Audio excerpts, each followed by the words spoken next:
দীর্ঘমেয়াদী অর্থায়ন চ্যাপ্টারে সবাইকে স্বাগতম। আজকে আমরা দীর্ঘমেয়াদী অর্থায়ন চ্যাপ্টার থেকে অঙ্ক করব।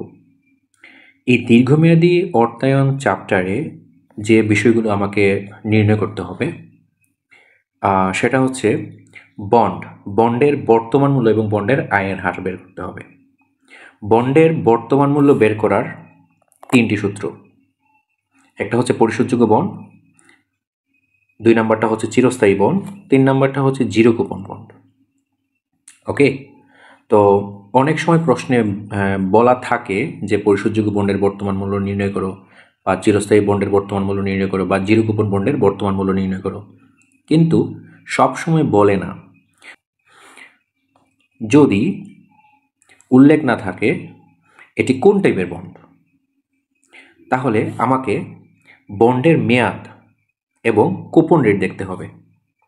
যদি কোনো বন্ডের মেয়াদ এবং কুপন রেট থাকে তাহলে বুঝবো সেটি পরিশোধযোগ্য বন্ড। যদি মেয়াদ না থাকে, যে বন্ডের মেয়াদ থাকবে না, সেটাকে বলে চিরস্থায়ী বন্ড। আর যে বন্ডের কুপন রেট থাকবে না সেটি হচ্ছে জিরো কুপন বন্ড। আজকে আমরা বন্ডের বর্তমান মূল্য বের করা শিখব। ওকে, এই তিনটি সূত্র দিয়ে আমরা বন্ডের বর্তমান মূল্য বের করা শিখব। আচ্ছা, তার সাথে আরেকটা বিষয় বলি, যদি বলে যে কোন বন্ড ক্রয় করা উচিত বা কোন বন্ডে বিনিয়োগ করা উচিত, তাহলে আমরা দেখব যে ওই বন্ডের বর্তমান মূল্য থেকে বাজার মূল্য কম নাকি বেশি। যদি বন্ডের বর্তমান মূল্য থেকে বাজার মূল্য কম হয় তাহলে ওই বন্ডটা ক্রয় করা উচিত। এবার এই তিনটি সূত্র দিয়ে আমরা অঙ্ক করি।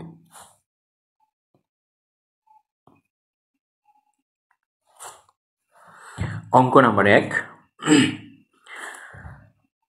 তারিফ একজন চাকরিজীবী। তিনি পুঁজিবাজারে বন্ডে বিনিয়োগ করতে আগ্রহী। নিম্নে সোনালী ও রূপালী কোম্পানি কর্তৃক ইস্যুকৃত বন্ডের বিবরণ দেয়া হলো। তো তিনি বন্ডে বিনিয়োগ করবেন, ওনার কাছে অপশন আছে দুইটা, একটা হচ্ছে সোনালী কোম্পানির বন্ড আর একটা হচ্ছে রূপালী কোম্পানির বন্ড। এই দুটি বন্ডের যে কোনো একটি বন্ড উনি কিনবেন।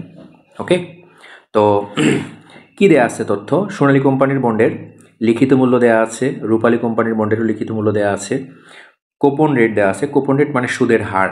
ওকে, তো সোনালী কোম্পানির কুপন রেট দেওয়া আছে, রূপালী কোম্পানিরও কুপন রেট দেওয়া আছে, মানে সুদের হার দেওয়া আছে। মেয়াদকাল, সোনালী কোম্পানির মেয়াদ হচ্ছে 10 বছর, রূপালী কোম্পানির বন্ডের মেয়াদ নেই। ওকে, আমরা জানি যে বন্ডের মেয়াদ থাকে না সেটাকে বলে কি চিরস্থায়ী বন্ড। ওকে, আর যে বন্ডের কুপন রেট এবং মেয়াদ থাকে সেই বন্ডটাকে বলে কি পরিশোধযোগ্য বন্ড। আর যে বন্ডের কুপন রেট থাকবে কিন্তু মেয়াদ থাকবে না সেই বন্ডটাকে বলে চিরস্থায়ী বন্ড। কিছুক্ষণ আগে আমরা ব্যাখ্যা করছি। আচ্ছা, তো দুটি বন্ডেরই প্রয়োজনীয় আয়ের হার দেওয়া আছে, দুটি বন্ডেরই বর্তমান বাজার মূল্য দেওয়া আছে। ওকে, এই বক্সের নিচে আরেকটা তথ্য আছে।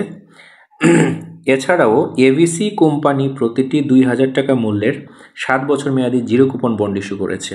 এটা অন্য একটা কোম্পানি যার প্রয়োজনীয় আয়ের হার হচ্ছে 15%। প্রথমেই আমরা গ নাম্বার প্রশ্নের আনসারটা দিই।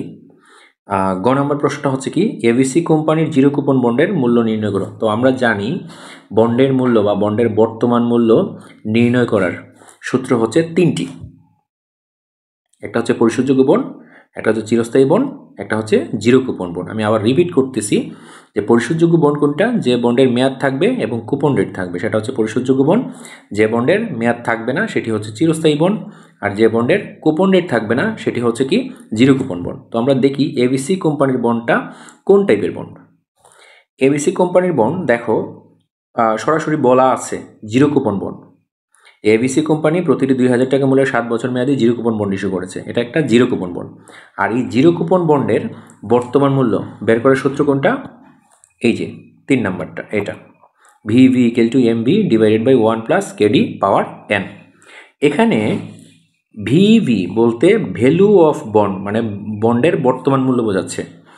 আর এমভি মানে হচ্ছে ম্যাচুরিটি ভ্যালু, বাংলা যেটাকে বলি পরিপক্ষ মূল্য অথবা মেয়াদ পূর্তিতে বন্ডের মূল্য। আর কেডি হচ্ছে প্রয়োজনীয় আয়ের হার, এন হচ্ছে বন্ডের মেয়াদ, যেটা আমি এখানে নিচে লিখে দিছি, এই যে। ওকে, আচ্ছা, তো আমরা সূত্রটা বসাই। দেখো, এই যে এবিসি কোম্পানির জিরো কুপন বন্ডের মূল্য নির্ণয়, এই যে সূত্র, VV equal to MB by 1 plus KD power N. Okay, MB হচ্ছে মেয়াদ পূর্তিতে বন্ডের মূল্য। তো একটা জিনিস মাথায় রাখো, এমবি হচ্ছে মেয়াদ পূর্তিতে বন্ডের মূল্য।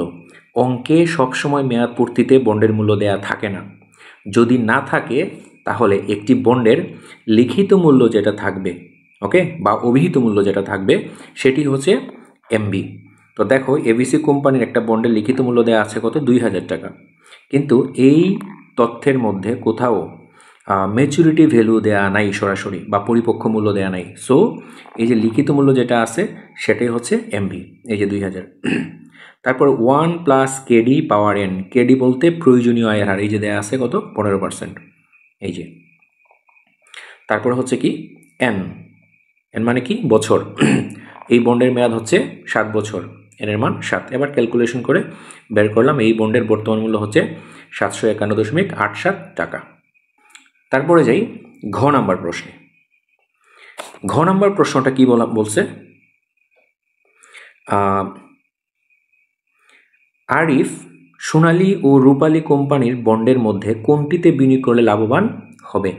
তো মাথায় রাখবা, যে বন্ডের, আমি শুরুতেই বলেছিলাম, যে বন্ডের বর্তমান মূল্য থেকে বাজার মূল্য কম, এই যে লেখা ছিল একটা নোট, বন্ডের বর্তমান মূল্য থেকে বাজার মূল্য কম হলে বন্ড ক্রয় করা উচিত। তাহলে আমরা কি বের করব, বন্ডের বর্তমান মূল্য বের করব। বলছে সোনালী ও রূপালী কোম্পানি বন্ডের মধ্যে কোনটিতে বিনিয়োগ করলে লাভবান হবে। তার মানে আমরা কি করব, সোনালী কোম্পানির বন্ড এবং রূপালী কোম্পানি বন্ড, এই যে দুটি বন্ড আছে না, এই দুটি বন্ডের বর্তমান মূল্য বের করব। দেখব বর্তমান মূল্যগুলো কি বাজার মূল্য থেকে কম নাকি বেশি। ওকে, আচ্ছা, তো বর্তমান মূল্য বের করার সূত্র হচ্ছে, বন্ডের বর্তমান মূল্য বের করার সূত্র হচ্ছে 3টি। তো দেখি সোনালী কোম্পানির বন্ডটা কোন টাইপের বন্ড। আমরা জানি দুটি তথ্য দেখে আমরা বুঝবো আসলে কোন টাইপের বন্ড।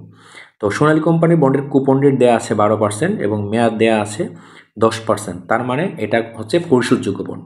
প্রথম সূত্র খেয়াল করো, এই যে পরিশোধযোগ্য বন্ড, যে বন্ডের মেয়াদ ও কুপন রেট থাকবে সেটাকে বলে কি, পরিশোধযোগ্য বন্ড। আর পরিশোধযোগ্য বন্ডের সূত্র হচ্ছে কি, বন্ডের বর্তমান মূল্য বের করার সূত্র কি, MB equal to I into 1 minus 1/1 plus KD power N divided by KD plus MB by 1 plus KD power N. Okay, তো সোনালী কোম্পানির বন্ডের বর্তমান মূল্য বের করার জন্য আমরা এই সূত্রটা ইউজ করব।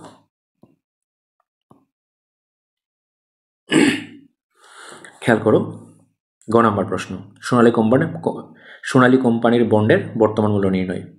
তো আমরা সোনালী কোম্পানির বন্ডের বর্তমান মূল্য বের করার সূত্রটা বসালাম। ওকে, এবার মান বসাবো। এখানে আয় বলতে কি বোঝায়, আয় হচ্ছে বার্ষিক সুদের পরিমাণ। সোনালী কোম্পানি বন্ডের লিখিত মূল্য কত, 1000 টাকা, আর সুদের হার কত, মানে কুপন রেট মানে সুদের হার, সুদের হার হচ্ছে 12%, মানে 1000-এর 12% যা হয় তাই হচ্ছে আয়ের মান। এখানে আয় সমান হচ্ছে 1000 ইন্টু 12%, অর্থাৎ 120 টাকা, তার মানে আয়ের মান হচ্ছে 120 টাকা। তারপরে সূত্রটা খেয়াল করো, 1 minus 1/1 plus KD power N, KD বলতে প্রয়োজনীয় আয়ের হার। এই যে সোনালী কোম্পানির প্রয়োজনীয় আয়ের হার হচ্ছে কত পার্সেন্ট, 10%। এই যে কেডির মান হচ্ছে 0.10, ওকে, কেডির মান হচ্ছে 10%। তারপর এন হচ্ছে বন্ডের মেয়াদ, এই বন্ডের মেয়াদ হচ্ছে কত বছর, 10 বছর। ওকে, 10 বছর, আমরা 10 বছর বসালাম এনের মান। এখানেও দেখো এন আছে, এনের মান হচ্ছে 10 বছর। তারপরে হচ্ছে নিচে আবার কেডি আমরা জানি 10%, ওকে, 10%। তারপরে MB by 1 plus KD, MB হচ্ছে বলছিলাম কি, যে মেয়াদ পূর্তিতে বন্ডের মূল্য বা পরিপক্ক মূল্য। ওকে, যদি না থাকে তাহলে বন্ডের লিখিত মূল্য যেটা আছে সেটাই হচ্ছে কি, এমবি। তো লিখিত মূল্য 1000 টাকা, এটি হচ্ছে এমবি। এবার ক্যালকুলেশন করে বের করে ফেলবো সোনালী কোম্পানির বন্ডের বর্তমান মূল্য। তো খেয়াল করো, এই সোনালী কোম্পানির বন্ডের বর্তমান মূল্য হচ্ছে 1123 টাকা, কিন্তু এর বাজার মূল্য হচ্ছে 1100 টাকা। এই বন্ডটা কিনলে লাভ হবে নাকি ক্ষতি হবে? বলেছিলাম কি, বন্ডের বর্তমান মূল্য থেকে বন্ডের বর্তমান বাজার মূল্যটা যদি কম হয় তাহলে বন্ডটা লাভজনক। অর্থাৎ 1123 টাকার একটা বন্ড আমরা কিনবো 1100 টাকায়, তার মানে আমার 23 টাকা লাভ হবে। ওকে, আচ্ছা, এবার বের করি রূপালী কোম্পানির বন্ড। ক্রয় করা উচিত কিনা। তার মানে রূপালী কোম্পানি বন্ডের বর্তমান মূল্য বের করতে হবে। তো আমরা জানি বর্তমান মূল্য বের করার সূত্র 3টা। এখন রূপালী কোম্পানির বন্ডটা কোন টাইপের বন্ড এটা দেখতে হবে। এই বন্ডের দেখো কুপন রেট দেওয়া আছে কিন্তু মেয়াদ নেই। তার মানে আমরা জানি যে বন্ডের মেয়াদ থাকে না সেটাকে বলে কি চিরস্থায়ী বন্ড। আর এই চিরস্থায়ী বন্ডের বর্তমান মূল্য বের করার সূত্র কি এটা, VV equal to I by KD. I মানে বার্ষিক সুদের পরিমাণ আর কেডি হচ্ছে প্রয়োজনীয় আয়ের হার। তো দেখো সূত্র বসালাম। এবার আই, তো রূপালী কোম্পানির একটা বন্ডের লিখিত মূল্য হচ্ছে 1000 টাকা, এর কুপন রেট বা সুদের হার 15%। 1000-এ 15% যা হয়, 1000-এ 15% যা হয় সেটাকে বলে কি আই। ওকে, আচ্ছা, মানে 150 টাকা। আর কেডি, কেডি হচ্ছে প্রয়োজনীয় আয়ের হার। এই যে কেডি প্রয়োজনীয় আয়ের হার 16%, মানে এটার বর্তমান মূল্য হচ্ছে 937 টাকা 50 পয়সা। আচ্ছা দেখো, রূপালী কোম্পানির বন্ডের বর্তমান মূল্য 937.5 টাকা, এর বর্তমান বাজার মূল্য হচ্ছে 1000 টাকা। মানে 937.5 টাকার একটা বন্ড আমরা যদি কিনি কত দিয়ে কিনতে হবে? 1000 টাকা দিয়ে কিনতে হবে। এটা কেনা উচিত নাকি উচিত নয়? অবশ্যই উচিত নয়। মানে কম, মানে 937 টাকার একটা জিনিস আমি কিনবো কত দিয়ে? 1000 টাকা দিয়ে। তার মানে আমার লস হবে, বেশি দাম দিয়ে কিনবো। তার মানে আমরা দেখলাম সোনালী কোম্পানির বন্ডটা লাভজনক। ওকে, এটার বর্তমান মূল্য থেকে এটার বাজার মূল্যটা কম। ওকে, এটা কিনলে আমার লাভ হবে কত টাকা? 23 টাকা। তো আমরা মন্তব্য করবো এইভাবে নিচে যে সোনালী কোম্পানির বন্ডের বর্তমান মূল্য এত টাকা, বাজার মূল্য এত টাকা, তার মানে সোনালী কোম্পানির বন্ড ক্রয় করে লাভ হবে 23.4 টাকা, অর্থাৎ বর্তমান মূল্য থেকে বাজার মূল্যটা মাইনাস করলে যা হয় আর কি। রূপালী কোম্পানির বন্ডটা ক্রয় করলে আমাদের ক্ষতি হবে কত টাকা? মানে 937 টাকার বন্ড কিনবো আমরা 1000 টাকা, বেশি দাম দিয়ে কিনবো, তার মানে ক্ষতি হবে। এই যে রূপালী কোম্পানির বন্ডের বর্তমান মূল্য এত টাকা, বাজার মূল্য এত টাকা, ফলে কি যে রূপালী কোম্পানির বন্ড ক্রয় করলে ক্ষতি হবে 62.5 টাকা, অর্থাৎ 1000 মাইনাস 937.5, মানে বাজার মূল্য মাইনাস কি বর্তমান মূল্য। এখানে দেখলাম যে বাজার মূল্যটা বেশি, সো আমার ক্ষতি হবে। তার মানে আমি কি লিখতে পারি? সে কোন বন্ড কিনবে, সোনালী নাকি রূপালী? সোনালী কোম্পানির বন্ড কিনবে, কারণ সোনালী কোম্পানির বন্ড ক্রয় করলে লাভ হবে। আমি আবার রিপিট করি, কোন বন্ডে বিনিয়োগ করলে লাভ হবে? যে বন্ডের বর্তমান মূল্য থেকে বাজার মূল্য কম। তার মানে কোন বন্ডে বিনিয়োগ করলে লাভ হবে, এই প্রশ্নটার আনসার দেওয়ার জন্য আমার দুটি তথ্য লাগবে। একটা হচ্ছে বন্ডের বর্তমান মূল্য আর একটা হচ্ছে বন্ডের বাজার মূল্য। সোনালী কোম্পানি বন্ডের বাজার মূল্য দেওয়া আছে, রূপালী কোম্পানি বন্ডের বাজার মূল্য দেওয়া আছে, তাই এই দুটি বন্ডের শুধু আমরা বর্তমান মূল্য বের করেছি। ওকে, এবং আমরা দেখেছি যে কি বর্তমান মূল্য থেকে বাজার মূল্যটা কম নাকি বেশি। ওকে, আচ্ছা, বর্তমান মূল্য থেকে বাজার মূল্য কম হলে ভালো বা লাভজনক। আচ্ছা, আমরা 2 নম্বর প্রশ্নে যাই।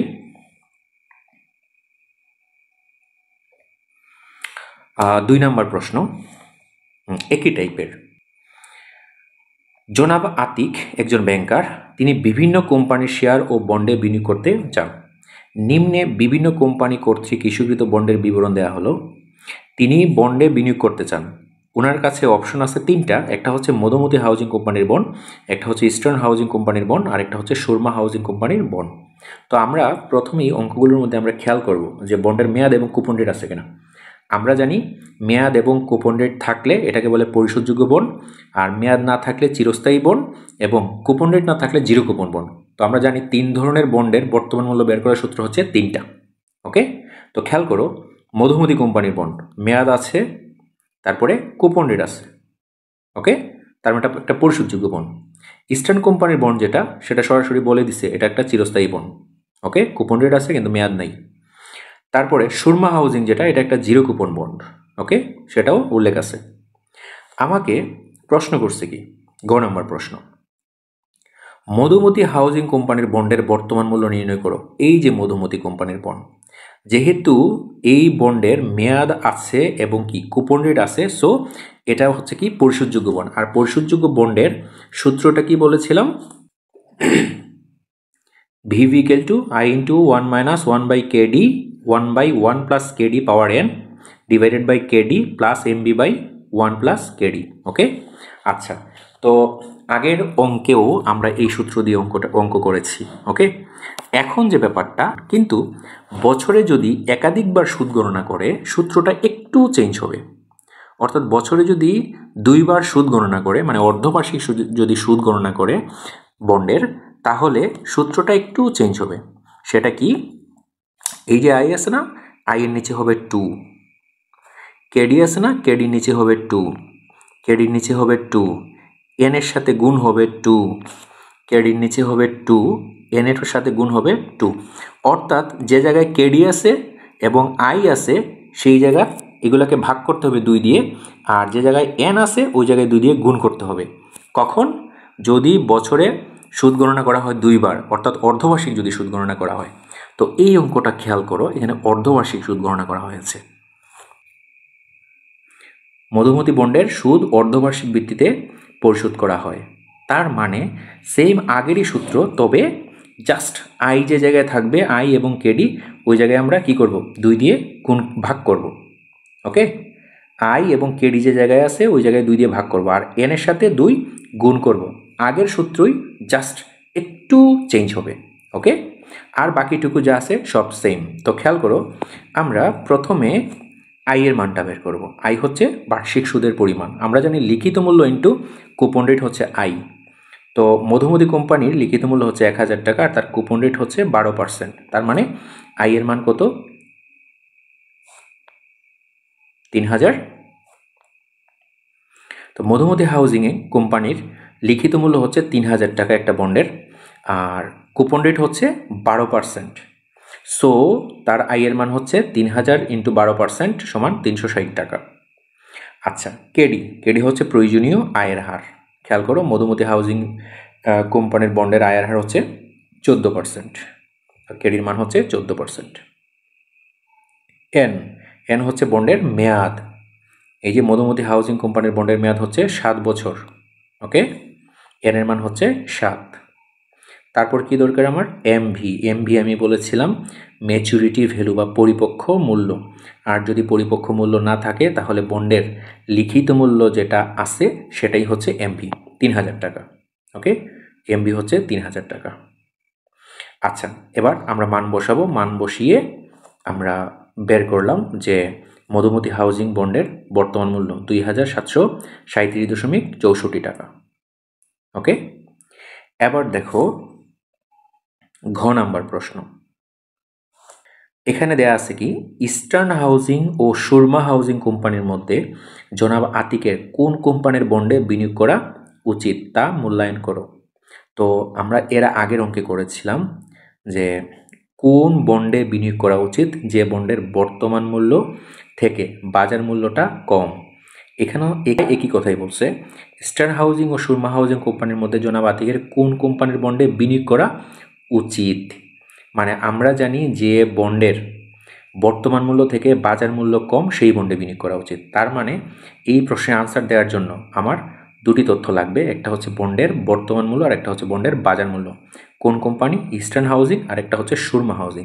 তো খেয়াল করো, ইস্টার্ন হাউজিং বন্ডের বর্তমান বাজার মূল্য দেয়া আছে, সুরমা হাউজিং কোম্পানিরও বর্তমান বাজার মূল্য দেয়া আছে, শুধু নাই কি বন্ডের বর্তমান মূল্যটা নাই। তার মানে ইস্টার্ন হাউজিং কোম্পানি এবং সুরমা হাউজিং কোম্পানি এই দুটি বন্ডের বর্তমান মূল্য নির্ণয় করব। ওকে, তো বর্তমান মূল্য বের করার সূত্র আমরা জানি তিনটা। ইস্টার্ন হাউজিংয়ের তথ্যটা আমরা একটু ফলো করি। এটা কোন টাইপের বন্ড আমরা দেখি। এটা দেয়া আছে চিরস্থায়ী বন্ড, তার মানে চিরস্থায়ী বন্ডের বর্তমান মূল্য বের করার সূত্রটা বসাবো। ওকে, তো আমরা জানি চিরস্থায়ী বন্ডের বর্তমান মূল্য বের করার সূত্র কি? VV equal to I by KD. I হচ্ছে বার্ষিক সুদের পরিমাণ আর কেডি হচ্ছে প্রয়োজনীয় আয়ের হার। তো দেখো এই যে সূত্র, ইস্টার্ন হাউজিং কোম্পানির বন্ডের বর্তমান মূল্য বের করার সূত্র আই বাই কেডি। আই হচ্ছে কি? সুদের পরিমাণ। তো ইস্টার্ন কোম্পানির বন্ডের তার লিখিত মূল্য হচ্ছে 3000 টাকা, কুপন রেট হচ্ছে 12%, 3000-এর 12% হচ্ছে আই এর মান। ওকে, তারপরে নিচে কি দরকার? কেডি মানে কি? প্রয়োজনীয় আয়ের হার। তো ইস্টার্ন কোম্পানির প্রয়োজনীয় আয়ের হার হচ্ছে 14%, মানে 0.14। এবার চিরস্থায়ী বন্ডের বর্তমান বাজার মূল্যটা আমরা বের করলাম কত? 2571.43 টাকা। খেয়াল করো তো, এই বন্ড কেনা উচিত কি উচিত না, মানে এই বন্ডটা কিনলে আমার লাভ হবে নাকি ক্ষতি হবে। বন্ডের আজকের মূল্য হচ্ছে 2571 টাকা, কিন্তু এই বন্ডের বাজার মূল্য হচ্ছে 2800 টাকা। অর্থাৎ 2571 টাকার বন্ড আমার যদি কিনতে হয় কিনতে হবে 2800 টাকা দিয়ে কিনতে হবে, তার মানে বেশি দিয়ে কিনতে হবে। তার মানে বুঝলাম এই বন্ডের যেহেতু বাজার মূল্যটা বেশি, সো এই বন্ড কেনা উচিত হবে না। ওকে, এই বন্ড কিনলে আমার লস হবে। এবার আমরা বের করি সুরমা হাউজিং কোম্পানির বন্ডের বর্তমান মূল্য। তো দেখো, সুরমা হাউজিং কোম্পানির বর্তমান মূল্য বের করার জন্য আমাকে প্রথমেই দেখতে হবে এটা কোন টাইপের বন্ড। এখানে স্পষ্ট করে বলা আছে জিরো কুপন বন্ড ইস্যু করেছে। Surma housing company zero coupon bond issue করেছে। সো জিরো কুপন বন্ডের বর্তমান মূল্যের সূত্র বসাবো। তো জিরো কুপন বন্ডের বর্তমান মূল্য বের করার সূত্রটা কি?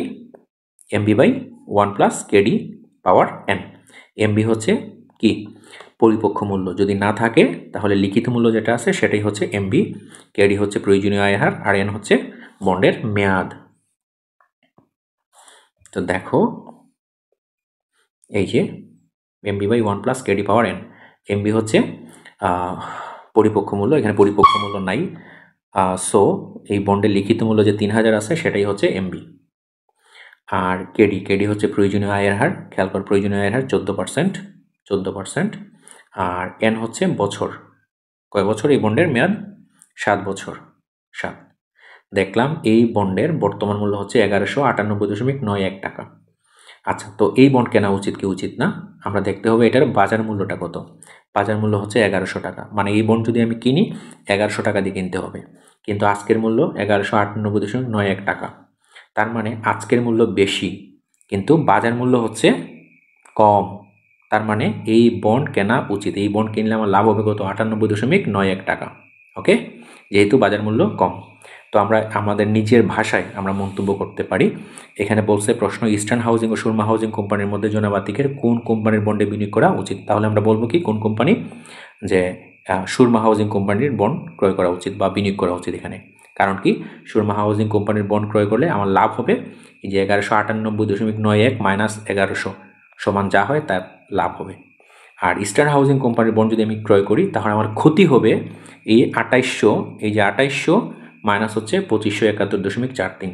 ওকে, গেল 2 নম্বর অঙ্কটি। ম্যাক্সিমাম ক্ষেত্রে এই টাইপের অঙ্কই আসে। তার মানে অঙ্ক নাম্বার 1 এবং অঙ্ক নাম্বার 2 খুবই গুরুত্বপূর্ণ।